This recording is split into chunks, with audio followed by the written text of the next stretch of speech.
and it shall be given unto you. Press down, shake it together, run it over. So meaning, when you receive, it means somebody have give you something, right? At kaya ka naman nagbibigay because somebody expecting na mag-receive naman nun. So ganun po ang cycle ng buhay. Receive, giving, receive, giving, receive, giving. Amen? Giving, receive, giving, receive. Kung gusto mo na backwards, di ba? Ganun po yan. So pag binatuan ka ng pagmamahal, ano binabato mo? Pagmamahal din, of course. Pag binato ka ng tinapay, batiin mo ng palaman. Parang tepo. Di ba? Amen? Huwag kasama yung bote, ha? Bakit yung bote? Lang palaman lang. Yan, so praise the Lord. So are you ready to hear the word of God? Amen. Is your heart prepared right now to receive the word of God? Amen. Okay, so praise the Lord. Okay, the title of my message today is God's way to prosper us. Ano ba yung mga pamamaraan ng Diyos upang ikaw ay mapagpala? Amen? So as I said a while ago, pagka gusto mo ng pagpapala, kailangan nagbibigay ka rin. Remember Jesus, when God the Father gave Jesus, di ba na-prosper tayo? Not only our physical blessings, but also spiritual blessings. Bakit ka mo? Kasi meron nagbigay at meron nag-receive. Yun, as a children of God, as a people, so we are sinasabihan tayo na magbalik naman para sa Panginoon. Magbalik ng something to give back to God. So, God's way to prosper us, tatlong bagay po ang ating pag-aaralan ngayon. Ito po ay biblical, nasa Bible siya. Ang unang-unang po na binanggit sa Bible ay ang ating tithe. Ang ating tithe. Bakit tithe?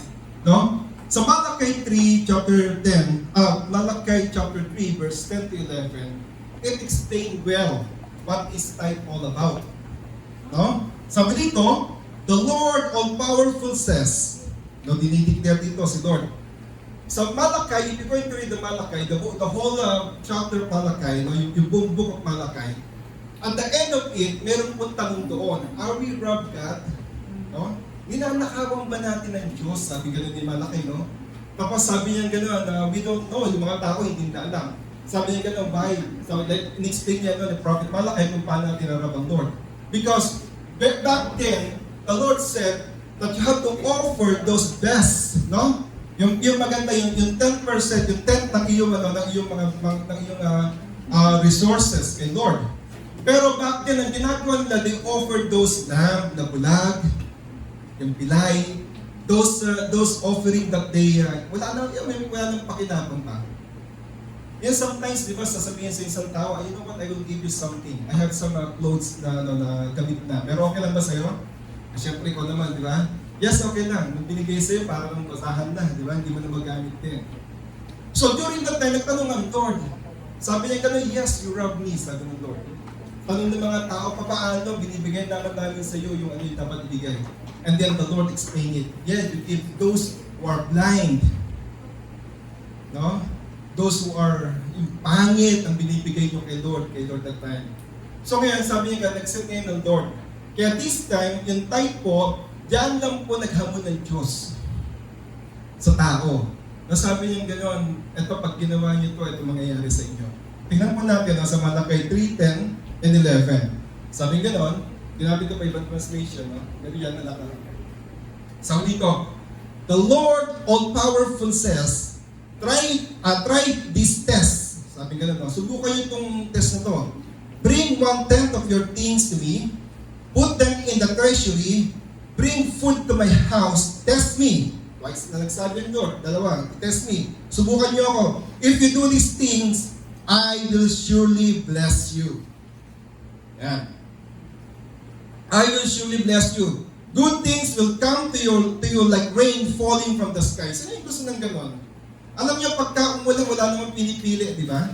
When it rain, di ba? Hindi pwedeng half na ng house mo ang basa. So meaning when it rained, it covered the whole area, Ganun po yan, no? Rain falling from the sky, you will have more than enough of everything. Sino yung gusto ng gano'n? Yung more than enough of everything. Ano ba ibig sabihin ng more than enough? More than enough, ibig sabihin, ito lang ang gusto mo, pero binigay sa'yo, ito. Amen? Yung akala mo magtatago ka lang ng pagpapala, pero ginagawa ng Diyos magtitimbakan ng pagpapala. Ayun po yung tinatawag na more than enough of everything. Hindi lang sinabi isang bagay, but everything. Name it. No? I will not let pests destroy your crops. Bakit sinabi ito? During that time, ang number one resources na naman ginagawa doon ay nagtatanim, they are planting, and also, they taking care of yung lamb or sheep. Di ba? Ganun lang ginagawa nila. Nag-aalagas na ng gano'n. Kaya sabi ng Lord, I will not let pests destroy your crops. All your grapevines will produce grapes. Alam mo yung grapevines? Sanga, di ba? Lagi meron laging ubas doon. This is what the Lord all-powerful said. So, ang nagsalita dito mismo, si Lord mismo. Hindi si Malakay, but because si Lord mismo ang nag-mention ng mga bagay na ito. Amen. So, number one, if you want to receive the prosper or the blessings of God, kailangan marunong ka mag-tithe. Marunong ka magbigay ng tithe. Ano ang pastor yung tithe? Explain this dito. Kaya kasi namin tithe, 10th of 100. I rather enjoy the 90% of what I have. Diba? Kasi yung 10 binigay mo kay Lord, rather than yung 100% mo naman ay may curse.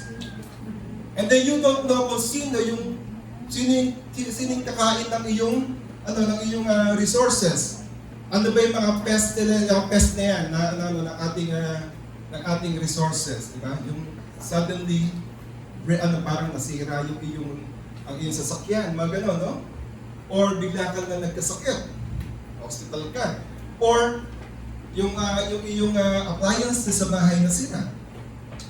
No, because the enemy can attack you those things. Kasi yun yung mga crops mo, di ba? Ayun yung mga pag-aari mo.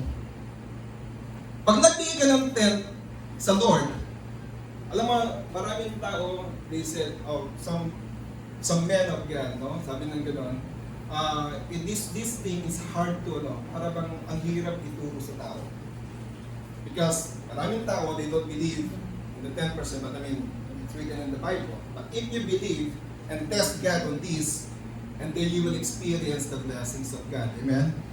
Hindi na po ako magtatanong kung sino nagbibigay ng kanyang ikapo, pero let me tell you something, kung ayaw magkaroon ng peste sa buhay mo, yan, yung kinakain yung resources mo, para ba sinasabi mo, how come I work hard sometimes, nag-extra job pa ako, but the money is not enough.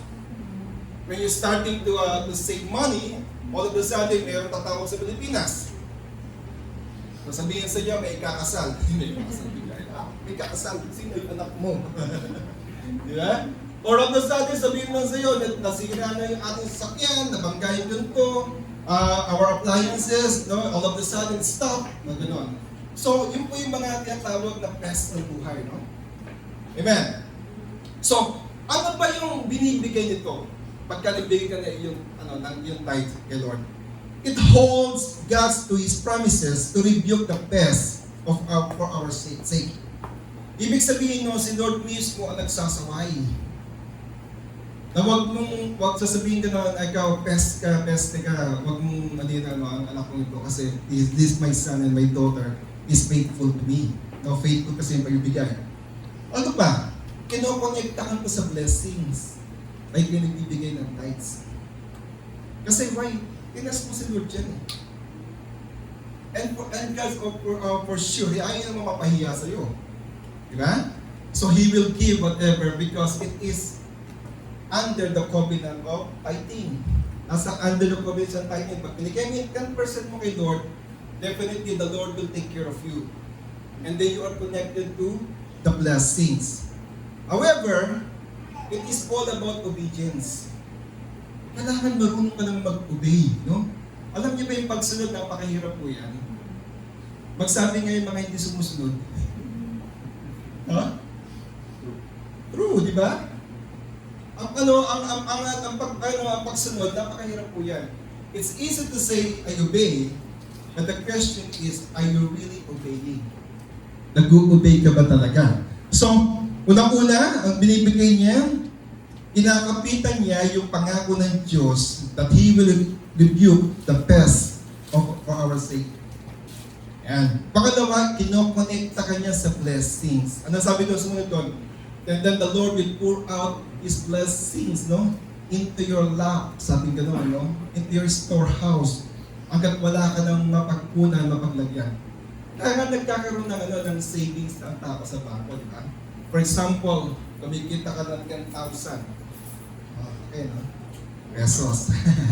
No, let's say, you're earning $2,000.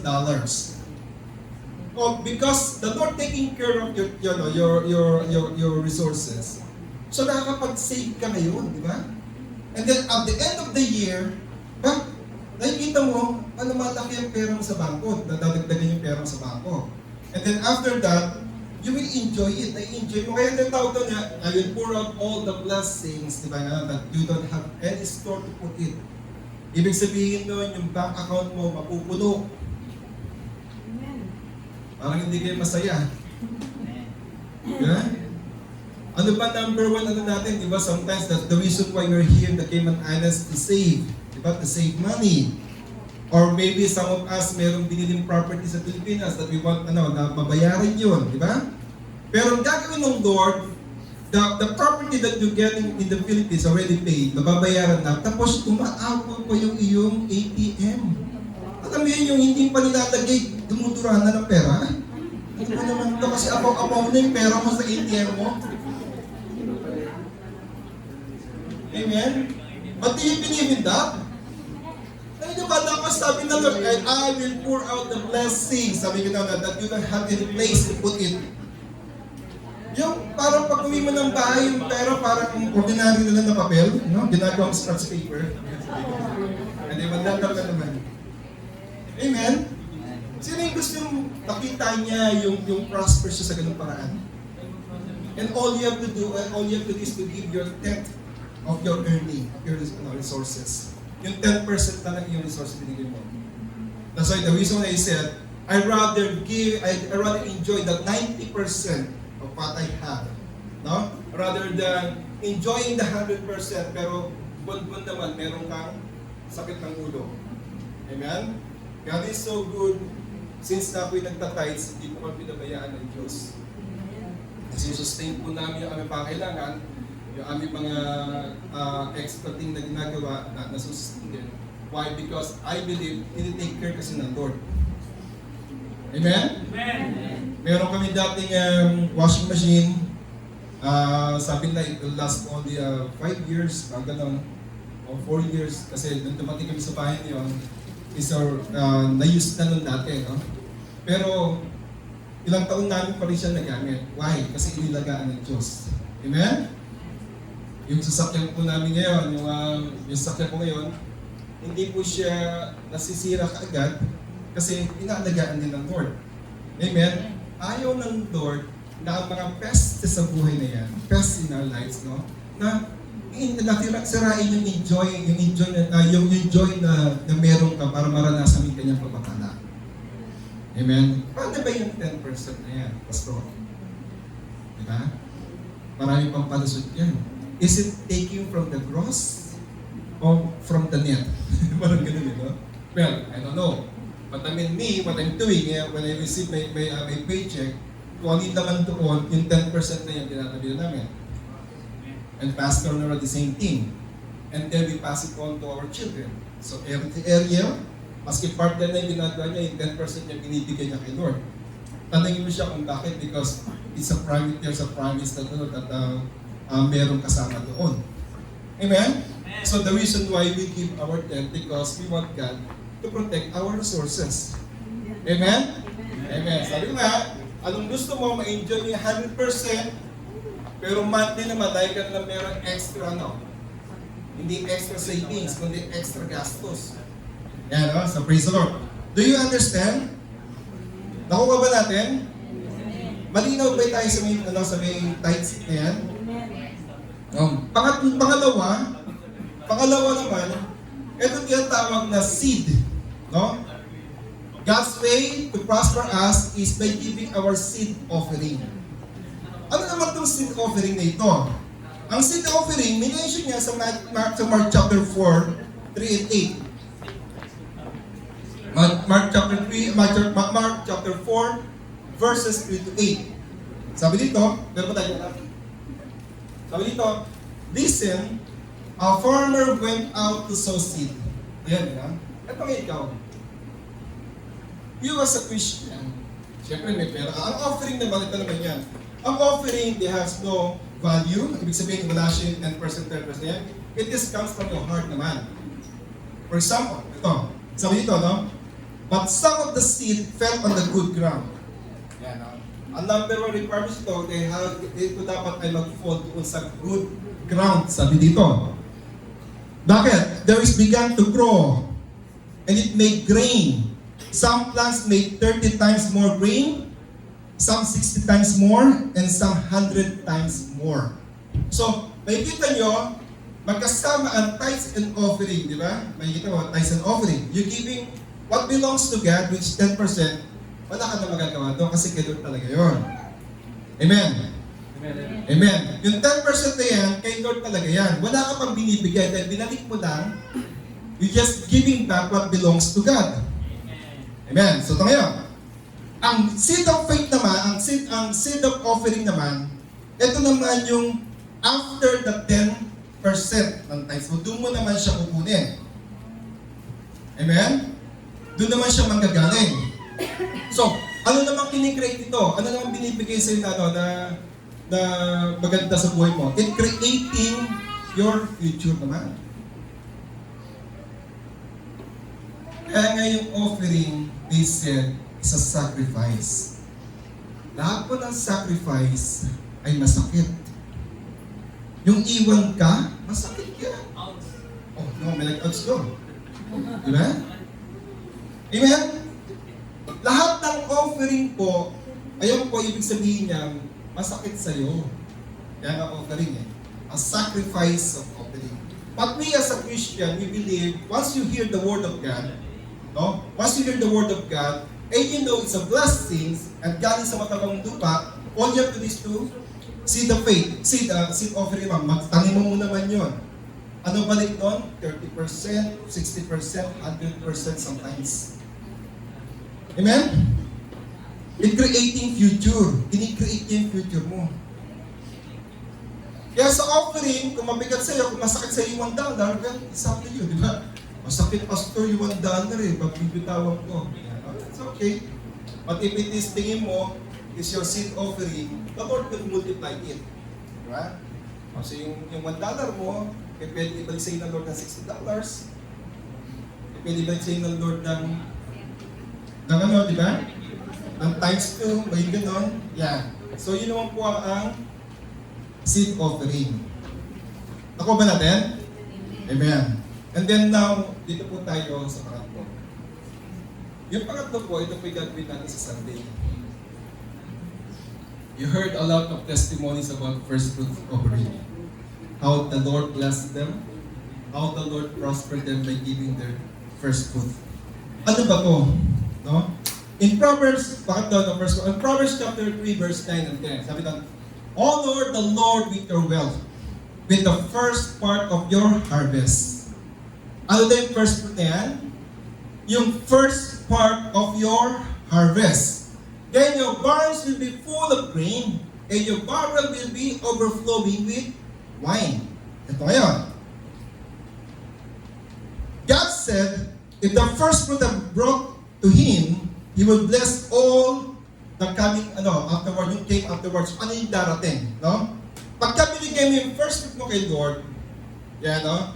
He will bless that coming afterward. Hindi pa siya darating, pero binibless na ng Lord. Ang tawag naman dito sa atin ay investing into the future. Nag-i-invest ka naman sa future mo. Alam mo yun, di ba yung sa insurance, sa life insurance, di ba? Nagbayad ka ng iyong, ang tawag ko, yung premium mo, tapos natapos na yung premium mo. So all you do is waiting for the future, di ba? Pag nag-mature na yung iyong Yung iyong policy mo, yan. Pag nag-mature na yung policy, after 10 years, meron nang balik sa'yo. So, nag-i-invest ka naman yun sa future mo. Yung mga nag-trading dyan, same thing, di ba? Nag-i-invest ka, pero for the future din. Yung mga bibili ng mga stocks sa mga negosyo, ganyan, no? So, ito yung investment into the future. Ano ba ang Hebrew word nito? Sabi ito, ang Hebrew word niya is Bikurim. B-I-K-K-U-R-I-M. Meaning, promise to come. Ito yung pangakong padating. Ano? So, first fruit offerings include, ano ba? Is indicate the beginning of your harvest. Ito po yung pasimula ng iyong harvest naman. It promises a plentiful harvest. Nagbibigay siya ng maraming harvest yan, no? Kasi bakit ka mo? Sa Numbers chapter 15, verses 17-21, sabi dito, first fruit represent a part of a whole. If a part is a holy, then the whole bunch is holy. Ayan. In their time, binibigay nila kay Lord ay yung first fruit nila, no? Ganito yan, first fruit. Yung unang ani nila, they give it to God. Yung unang labas ng, for example, ng anak yung lamb o yung sheep, no? Yung first na yun, iniaalay mo. Kaya wala pa ng first sa atin, iniaalay po yan. You are attending right now because Sunday today, the first day of the week. Diba? Unang araw ng linggo ito, you are here in the church because you're offering your first day to God. Because you believe the rest of your Sundays will be blessed. Or the rest of your week will be blessed. Why we offer our first child? No? Kasi lahat yung God para kay Lord yun. Lahat ng first ay para kay Lord. Back then, in the Old Testament, if it is a boy, iniaalin mo talaga kay Lord yan. Maski babae rin naalin din kay Lord. Amen? So first fruit, sa panahon natin, ano ba to? Sa panahon natin, ang first fruit natin ay yung ating income. Yan, no? Kasi hindi naman tayo nagtatanim na ngayon. Hindi ka man nag-aalaga ng tupa sa iyong bahay. Para when it comes na mga anak siya, the firstborn, iaalay mo, dadalhin mo dito. Imagine that, no? So lahat tayo, merong di punong-puno tayo dito ng may-emet, di ba? Punong-puno ang church ng ng goat, ng manok, di ba? And then, Sister Precious will harvest the first papaya, no? Doon sa yan, dadalhin dito, papaya dito. Na ganun po, no? Yung first fruit in our time is our income, our profit. No? Profit natin sa business. Yan po yun. Sino ba yung mga may negosyo dito? Even in the Philippines, if you have in the Philippines. Parating pa lang yung business. Yan. Or, ito yung tinatawag na kaya ka nagbibigay kasi it is the repeated resources. Yan, no? Ito po yung nakakuha ka ng income doon and then dumidiretso siya. So, paano po ginagawa yan? When to give first fruits? Kailan po natin binibigay ang ating first fruits? Kailan mo binibigay yung first fruits? Sabi dito, sa Nehemiah, chapter 10, verse 35, sabi nga, we will also bring the early produce of our soil and the early fruit from all trees every year. Ako yan? So, taon-taon siya, once a year na ginagawa. Amen. Binibigay mo kay Lord. Ibig sabihin to, it is an annual gift to God. Ito yung annual gift mo kay Lord. Yan. Where to bring? Saan dadalhin? Sabi dito, to our God's house. Meaning, church. Yan? Your own local church. To the priests who serve in God's house. To the men of God. Ang pagkasasabi doon. So, ngayon, some of you may be asking this, what is the difference between the first fruits and the tithes? Di ba? Basta nagbibigay na ako ng tithes ko. So, iba pa pala yun? Dun sa first fruit offering? Of course. Bakit ka mo? Ang tithes po is calculated after the harvest. No? Di ba yung bago ka sumweldo, pag sumweldo ka na, naka-receive ka na ng salary mo, and then that's the time that you will remove yung 10% noon. Tama? And then, when all the increase has come, lahat po yung lahat ng resources mo, lahat ng pinagkakitaan mo yan, doon mo pinukuha po yung 10% na yan. Ako ba natin? Yan po yan, no? Ngayon, you honor God with the 10% of your growth. Kasi, pwede mo ginagawa yung 10%, ibinibigay, kasi no-honor mo ang Lord sa bagay na yun. So that's why you deducted the 10% after the harvest. For example, this way. If somebody gave you, let's say 100,000, sabihin sa'yo na, I'll give you 100,000 for you to invest. In-invest mo ngayon 100,000 niya. Ngayon, pag kinuha niya ulit yung 100,000 niya, hindi ba bibigay mo. Pulisan tayo, no? Hindi, binigay mo na sa 100,000, hindi, no? Ibinabalik mo po yung 100,000, di ba? Tapos whatever the resources ay yung pinag-iwan sa'yo. Amen? So, ganun po yung ginagawa natin kay Lord.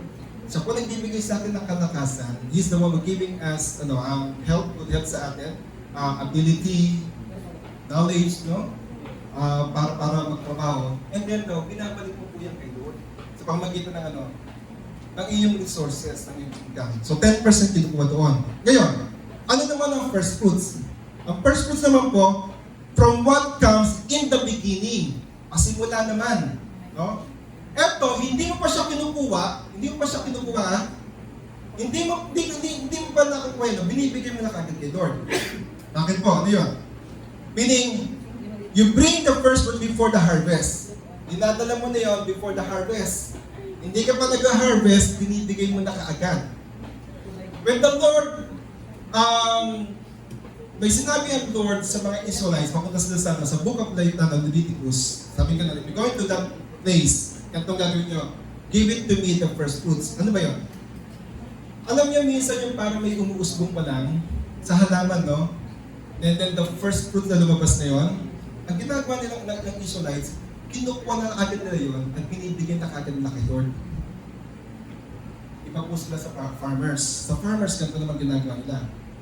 Yung mga magsasaka man, what they do is, yung the first kasi the best yun, di ba? Yung unang usbong, yung unang bunga, di ba? Ayun kasi yung the best. Ginagawa naman ng mga farmers, kinukuha nila yon at ginagawa naman ng binhi. Amen? Ginagawa naman ng binhi yun. Para next time, if ever something happened dun sa nakatanim, meron silang panibagong binhi. Pero Israelites was instructed what they have to do. Sabi ka nun, give me the first thing, at ako nang bahala sa inyo. So meaning, they're not depending on that resources, they depending on God, kung ano kayang gawin ng Diyos. So yan, Nakuha natin, yung first fruit is from what comes in the beginning. Kung ano yung unang-una yun. Ano ba yun sa atin? Yung first salary mo. Diba? Kasi yan ang unang dumarating, binibigay mo na agad kay Lord yun. Bakit ka? I will explain later on, bakit mo dapat gawin yun. What is first fruits means to God? Anong first fruit? Anong ibig sabihin po kay Lord? Why this one's very important to God? Ang first fruit. Ito kasi, because God wants all first things. Gusto ng Diyos lahat ng una Kanya. Remember when He instructed Joshua, I will send you now to the promised land. At first thing, you have to destroy the Jericho. Jericho was the one yung pinakamalakas during that time. Napapasukin nila. And then the Lord instructed, no one will get anything from Jericho. Ibig sabihin na walang magluluting, walang kukuha, because Jericho is mine. Why? Because Jericho was the best during that time. Nung tinalo na Jericho, and then susunod na lahat ng bayan na sasakupin nila, nasakop nila. Diba? Kasi gusto ng Lord, ang una, laging Kanya. Psalms 95 verse 34, why? Because the Lord is a great God. The great King over all other gods. The earth, depths are in His hands. So pag-aari ng Diyos lahat, siya mismo. Kaya dapat yan, if you're saying that you are worship, that you are serving the best God, dapat the best din ang ibibigay mo. Amen? Tako natin? Yan, no? So God always wants to be the first and be the first in everything. Kaya ang first ko, kinukuha ko yan sa beginning na kayo. For example, kumita ka. So yung negosyo mo kumita. Binigay mo ngayon kay Lord yung first income mo kay Lord. Ano mangyayari doon? The Lord will cover the whole year. Kaya nga first ginagawa siya the first year of the year, first month of the year. Sa kanila po kasi, sa mga Israel, ang kanilang first month ay April. No? Nagsisimula sila doon. Tayo po January. So doon po natin binibigay sa January. Because we believe the remaining 11 months will be covered. Sa umaga, when you wake up, what's the first thing you do? Pray, di ba? Yan, tama sa inyo. Sister Levi, no? Kala ko may nagsagot dito. Check ko po kagad yung Facebook, oh. Kung may nag-TikTok. Baka si Rachel nag-TikTok doon. Yan. First thing you do is what? Read your Bible, your devotion. Do you know what is devotion all about? It's not reading telenovela or watching telenovela, but it is what? It is reading the Bible. Devotion, kaya devotion. So, when you are, in the table na, nasa table ka na, kakain ka, ano ang ginagawa mo? Ha? Nag-pray, di ba? Yeah. Ha? Selfie muna. Padala ko kung anong kinain ko ngayon. Ganun ba? Di ba? You pray. Amen? Sa lahat ng gagawin mo sa work, when you come to work, yung nagka-ride na sa work, ano unang ginagawa mo? Ha? Di ba nagpipray ka rin, Lord, samahan mo ako dahil sa araw na ito. I will give you all the glory for this. Di ba? Kinukuha mo siya lagi. Ay yung mga sasabitan ng mga babae sa lalaki, anong ginagawa niyo muna? Kinikilig. Kinikilig, sasagutin ko na, Lord. Di ba nagpipray ka muna? Before you say yes. Ayan. Lahat po, gusto ng Lord, una siya. The Bible says, whatever you do, whether you drink or eat, do it for the glory of God. Simple things na ginagawa ng Diyos, yung pag-inom, pagkain niya, sabi nga, do it all for the glory of God. O why the chicken when every time they eat, every time they drink, they do. Pansin niyo ba yan? Pag tumutok ka ang chicken, tatas na ganun, di ba? Every time they pick, thank you Lord. Thank you Lord. Di ba? Buti pas nga, thank you, kaya nalunok nila. Amen? So, God always wants to be the first and be the first in everything sa buhay mo. Dapat yung asawa mong yan, your husband, your wife, your girlfriend, your boyfriend, dapat ka second lang kay Lord yan. Because the Bible said our God is a jealous God. Hindi pwede mas mahal mo ang misis mo kaysa kay Lord. Dapat si Lord muna ang mahal mo. Amen? Say amen. Amen. You must love God first before your husband or your wife or your boyfriend, your girlfriend. Hindi may pagkising mo sa umaga, you just staring at your wife. Ang ganda talaga ng asawa ko. Di ba? Ganun. Sana wag nang gumising natin.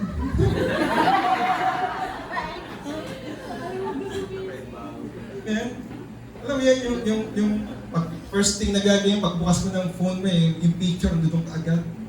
Good morning. Dapat si Lord muna. Amen? First time, when you open your eyes in the morning, just say, thank you Lord. Thank you Lord for another day of blessings. Ganun dapat ang binabanggit natin. Hindi yung, Lord, eto na naman po, kasama ko na naman to. Hindi ganun, ha? Dapat, Lord, thank you Lord. You're very, dapat excited ka because you know that God will do great things on that day. Why? Because you already offer it. Alam niyo ba na malaki na nawawala if you don't attend Sunday service? Because Sunday service is the first day, Sunday is the first day to God, in-offer mo na kaagad yun. And the Lord will cover up all, the whole week. Diba? Sometimes, Monday pa lang, meron ka agad good testimony. Ay, grabe, diba? Unexpected, may blessings. Yung ibang pagdating mo sa trabaho, may sober ka, tapos may heart pan ganun, no? Thank you. Pagbukas mong gano'n, meron ka agad $1,000. Yung pala, last na rin mo na yun. No, what I mean is, give everything to God, right? First muna kay Lord, and then the rest will be taken care of. Yeah. Nakuha din? So, God received higher honor from first fruits. Nagkaka-receive God kasi ng higher honor dyan si Lord. Why? Because you don't even harvest yet. Pero what? Hindi ka pa tumatanggap, hindi ka pa nag-harvest, you already give it to the Lord. Binibigay mo na agad kayo. Sasabihin sa Lord, grabe itong anak ko to. Diba? Usually, you are waiting for God to bless you before you give to God. But for first fruit, binibigay mo na kaagad. Why? Because siya agad, ina-admit mo na, God is my resources. God will supply my needs. Yun yun, no? Sa Leviticus, ganun nga, yung pinamad ng Lord, sa Leviticus 23, God commanded Israel to bring the first fruit to the house of the Lord. Kaya po ang Israel, kahit ano po mangyari sa kanila, hindi sila pinababayaan ng Diyos. Mamaya po may story dyan. Yung farmers, di ba, they keep the first seeds just in case ginagawa ng binhi, di ba? Just in case something happened doon sa nakatanim. Di ba? Sometimes, may maririnig ka, especially pag padating yung bagyo, yung typhoon sa Philippines, di ba? Maririnig mo, sa Benguet, no? They starting to harvest those pechay ba yan? Tawag? Yung mga broccoli, di ba? Broccoli, mga gano'n, no? And then all of a sudden, wala pang 1 week before the harvest, biglang na may pest na darating. Or sometimes magkakaroon ng parang magda-drop yung temperature, all of a sudden it's very cold, and then kill all the lettuce, those things. Di ba? Parang sakit na, no? Pero dito, kay Lord, binibigay mo na kagad. Kasi why? Because you believe the Lord will take care the rest. Ganon. Israel, different sila, no? Binibigyan na yung perspective na declaring that God is their assurance. Kasi ang farmers po, nag-a-assure po yung mga yan eh. Di ba? Sino dito yung, yung taga-provision na alam mo mag-harvest ng ano? Kasi ako nag-harvest ako noon eh. I know because may kiskisang kami sa bahay nung di ba? Nakikita ko yung first nila, some of them tinatawin na for para sa binhi nila, no? Yung ito the best ko eh. Then meron din po kaming piggery that time. No, pag ginamit ko yung aming male na pig para atakan yung female na pig, the first po nangyayari, binibigay sa amin yung the first one. No? Kasi yun po, imagine, sino ang mga first child, firstborn child? Mga special yan kayo. Special child. Sino dito yung first child sa inalay siya na nagulang niya sa Lord?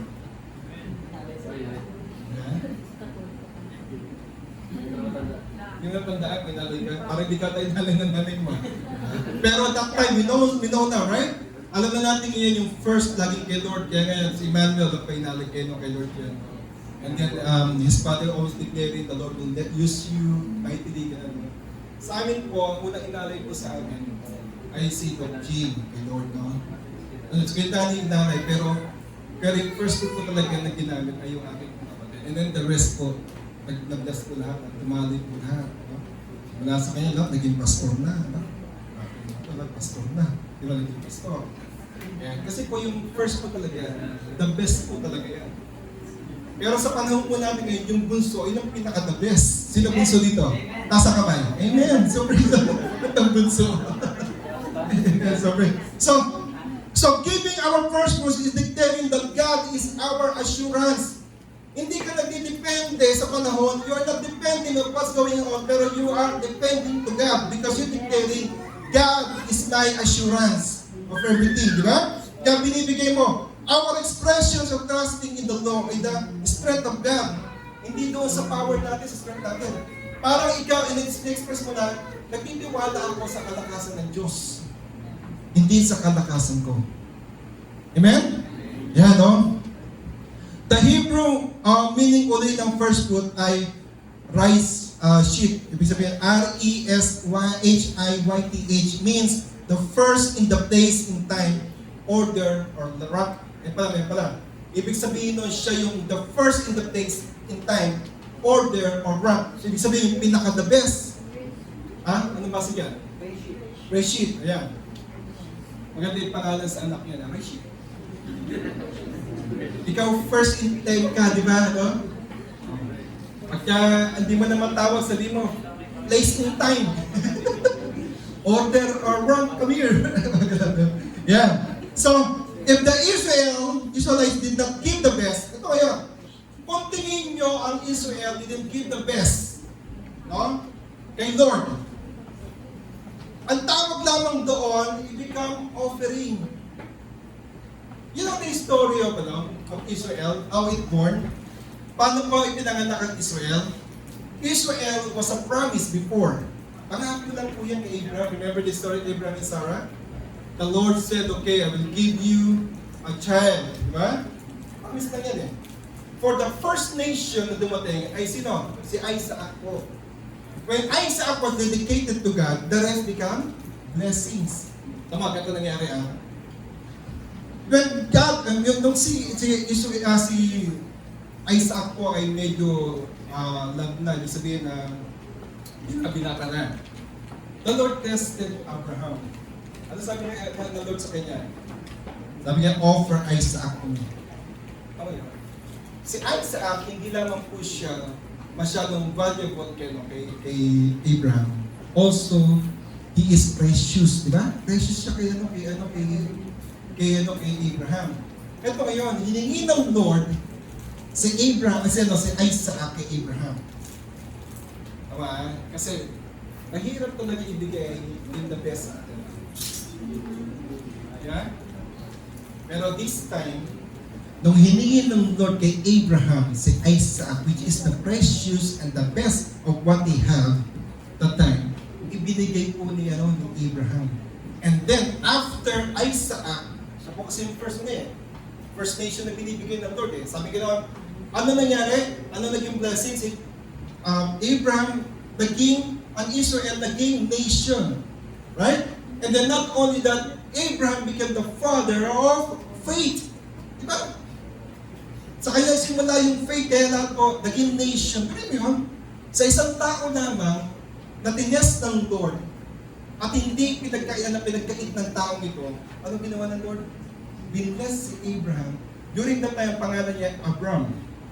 And then after the Lord blessed him, and told him that you become the father of many nations, naging Abraham na po siya agad. Yan, may po nag-story doon, no? So, if you don't not give your best, nasa first week na to, yung taon na ito, bibigay mo, hindi mo siya pwedeng tawagin first weeks mo. Pwede mo siya tawagin offering mo lang siya. Kasi hindi naman ata best sa'yo yung binigay mo kay Lord. Baka mamaya, kilalabit mo na yung katabing, mabigyan mo nga muna ako na para may lagi ko dito. Dito, ang first weeks po, ay ito po talaga ay kailangan yung valuable sa'yo. Amen? Kita mo si Lord, God wants us to become the first. Gusto ng Diyos na siya ang una sa atin lahat, no? Sa buhay natin. Bakit ka mo? Sa Matthew 6:33, but seek first the kingdom of God and His righteousness. Unahin daw muna natin hanapin ang Diyos at ang kanyang kaharian. Amen? So everything lagi si Lord ang una. Ako ba natin? So meaning, if you're giving your first fruit, naginiwala ka na Lord, if I'm going to give this, i-bless mo po yung susunod. Pangalawa, I will end up with this. Pangalawa, anong meaning kay Lord ang first fruit? God claims rights over it. Nag-claim ang Lord ng rights doon sa first fruit mo.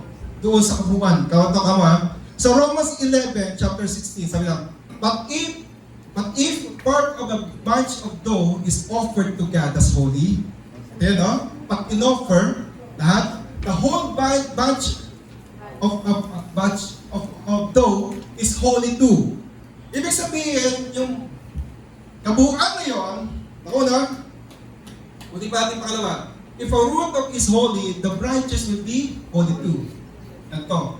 Yung first, kunyari, yung income mo, binigyan mo kay Lord, yung first income mo, for January, binigyan mo kay Lord. Ayon, kino-cover ng Lord yung the rest of your year. Yung kabuuan mismo nakita mo sa buong taon. Bakit value? Why the value of the first fruit is essential? Bakit ba kailangan may value ang first fruit? Why? Bakit ito'y the best? Kailangan the best? Because of what first fruit are doing to us. Kasi meron pong ginagawa ang first fruit sa atin talaga. Kaya po may value yan. Amen? Kaya dapat yung binibigay mo kay Lord ay best at may value. Ako ba natin? Declare tayo ng declare minsan, Lord, huwag mong pababayaan ang aking resources. Pero ginagawa mo pa yung tatlong ito, nagbibigay ka pa ng tithes mo. Remember the cycle, receiving, giving. So, ikaw ba yung nagbibigay ng tithes mo? Declare ka ng declare. Baka mamaya, hindi ka ba nagbibigay ng tithes? Nagbibigay ka pa ng sin offering mo. Pagka meron kang na-bless ka sa Word of God, ino-offer ang Lord, tinataniman ko to Lord. It will multiply. Or, nagbibigay ka ba ng first fruits mo? Ang dami po dito sa ating church na napatunayan na ang first fruits ay totoo talaga. Yeah, I believe because it's in the Bible. Amen? Meron isa dyan, ano sabi niya gano'n? Pastor, nilagay ko yung aking first fruits. Ang unang hilingin ko lang kay Lord, narating yung mga anak ko dito. Nangyari po yun. Meron na isa, magkaroon siya ng sasakyan. Nagkaroon po siya ng sasakyan. Visa promotion, nagkaroon ng promotion. Isa, makakuha ng visa, nakakuha siya ng visa. Amen? Amen? Kasi totoo po ang first fruit. Ito ngayon, no? Kasi what happened is, pag binigay mo yung portion ng iyong first fruit kay Lord, yung una, no? Ang ginagawa ng Lord, itinuturing niya yung kabuuan na kanya rin. Remember, ang sabi nito? God claims rights over it. No? Yung portion na binigay mo, nangingialam siya sa buo. Kabuuan ng taon mo. Yan. Because of what first fruit are doing to us, no? Ngayon, pag tinanggap ng Lord yung ating first fruit, put it this way, si Cain and Abel, right? When Abel, nagbigay siya ng kanyang offering kay Lord, anong ginawa niya? He gave the best, di ba? Yung unang ani niya, yung unang huli niya, binigyan niya kay Lord. Here comes Cain naman. Ginawa naman ni Cain, after nag-harvest naman siya, ginawa niya, kung ano lamang yung pangit, ay yung binigay niya kay Lord. So, yung binigay ni Abel yung para kay Lord, anong ginawa? Kinain ngayon ng Lord ng apoy, kinuha yung kanyang offering. So, ganun po yun. Pag binigay niyo the best kay Lord, nagkakaroon si Lord ng pakialam doon sa buo. Diba? Sabi dito, sa Romans 11:16, sabi nga doon, but the part of a batch of dough is offered to God as holy. Part lang hinihingi doon, ha? Sabi nga doon, the whole batch of dough is holy too. Naging holy siya. If a root is holy, the branches will be holy too. Alam niyo yung branches, diba? Pag in-offer mo kay Lord yan, for example, yung work, sabi mo gano'n, Lord, I want promotion, I want these things. So, binoffer mo kay Lord yung first fruit mo. Ito pa yung mangyayari sa buong taon. Sino yung gusto niya hindi pa nare-receive, pino-cover niya ng Lord? Diba? Hindi pa nare-receive, pero alam mo, may matatanggap ka kay Lord. Yan, no? So, bakit ka mo? Why? Because pag in-accept ng Lord, the rest of it, God will consider its offer to Him as well. Ino-consider na ng Lord na in-offer mo na yung kabuuan. Kaya ang first fruits, once a year lang po siya. At ginagawa po siya in the first month of the year. This is January. So, no one can destroy it. Wala sino man nakaka-destroy ng iyong resources. No one can steal. Wala makapagnakaw nun. It's because what? Because God will protect it. Protektahan po ng Diyos. So, your first fruits should be valuable to you. Kailangan valuable yan. Si Abraham, binigay niya yung pinaka-valuable sa kanya, pinaka-praise sa kanya. Ano nangyari? Nung bumalik, bansa ang ibinalik ng Lord. Amen? For one, isa lang in-offer niya, pinaka-the best niya, it covered the whole. So, He will bless the coming harvest. Yung coming harvest mo, binibless niya na yan. But, the question is, many people don't believe in the principle of first fruits. Marami po dyan binaniwala. Pero sa mga naniniwala po, congratulations kasi maramihan po sa atin naniwala na nagbigay ng kanyang first fruit. Siya po yung pinagpala ng Diyos. Amen? Pinotektahan ng Lord. Ito ngayon. Marami rin na hindi naniniwala sa pagbibigay ng tithes. Kasi they always saying in the book of Corinthians that they have to give, sabi ka na kaaya-aya sa iyong kalooban. No? Doon naman lang tinutuon ninyo. Pastor, wala nang tithes kasi in the first of Corinthians, sabi ka na whatever, yung kasiyahan, whatever kasiyahan ng puso mo, yung ibigay mo. Okay? Kaya many of them, they went to the churches, they changed the churches, they went to other churches, para kasi doon walang tithes, walang ganito ganyan. Pero the Lord, remember the cycle, di ba? Someone has to receive and someone has to give. Kailangan may magbibigay para may mag-receive. Amen? So, marami hindi naniniwala sa tithes, some of them even live because they don't believe it. But look at you now, baka napapag-iwanan ka kapatid. Malakay 3:10, sabi ka ng test me on this, and I will pour out all the blessings. What? Giving your tithes. Sa offering, your seed offering. Diba? Na-bless ka sa turo, nagbigay ka ng offering mo. Ano sabi ka doon? Ang return nun ay 30 times, 60 times, 100 times. Itong first week naman to. Pag nagbigay ka ng first week mo, kailan yung valuable sa iyo, the best sa iyo. At ang ginagawa ng Lord, kino-cover niyo yung buong taon. Amen? Subukan mo hindi ka mapagsimba ng Sunday. Ang daming problema dumarating ng Sunday, buong week mo. Why? Because you didn't offer the first day of the week kay Lord. Amen? Amen. So yan, no? So many people don't believe that. Pero tayo, niniwala tayo. Sino yung niniwala? Amen. Amen. So, all of us here, naglagay yung faith nila sa mga bagay na yun, pinagpalas ka ng Lord. Kapatid, follows the principle of the Bible. You said you believe in the Bible, naniniwala ka sa word, the Bible is the word of God. Follow the principles of the Bible. If it said to give your tithe, give it. Don't be afraid to give it. No? Kasi minsan nangyayari sa akin, mga pastor, parang kulang kasi pambayad eh. Parang tapos. Amen? Pero sabi ng Lord, bigay mo isang pupo sa akin, yung 10% mo sa akin, sabi ko na, I will take care of it. I will destroy, devour, o yung mga peste ng buhay mo. Alam mo, para bang kapos ka na, tapos all of a sudden may masisira. Diba? Yung kapos ka na, all of a sudden may tatawag sa Pilipinas. Yung mga ganun mga bagay, the Lord will cover it kapag ibigay mo na yung tithes. Pag sinabi ng Lord, seed offering, give your seed offering, do it. Magtanim ka. Because you will harvest 30, 60, 100 times. Do not be afraid. Because you are in the right track. Yung pagsunod mo sa principle ng Bible. If you follow the Bible principle, the Lord will going to bless you. In God's perfect time, ito po mangyayari, you will receive or you will reap the harvest. Aani ka po. Amen? So aanihin mo ang maraming pagpapala dahil sa iyong pagsunod. Those things po, na mga giving na yan, ang ating kung unang-unang bibigay dyan ay ang ating obedience. Amen? Yung pagsunod po sa atin, sa kay Lord. Yung kalakasan mo, your strength, your ability, your talent, lahat po yan galing kay Lord dahil. And anytime pwedeng kunin ng Lord. Amen? So later on po, because next week po ang ating first fruit, kung gusto niyo pong kumuha ng inyong sobre, meron po tayo dyan mamaya, kunin niyo na po, and then maglagay na po kayo ng inyong gusto niyo mangyari for sa taon ito, and then pananampalataya tayo mangyayari yan.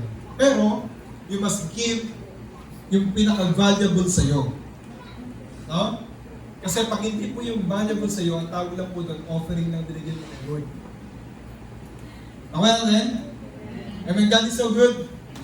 Amen. So can we give God a praise? Praise the Lord.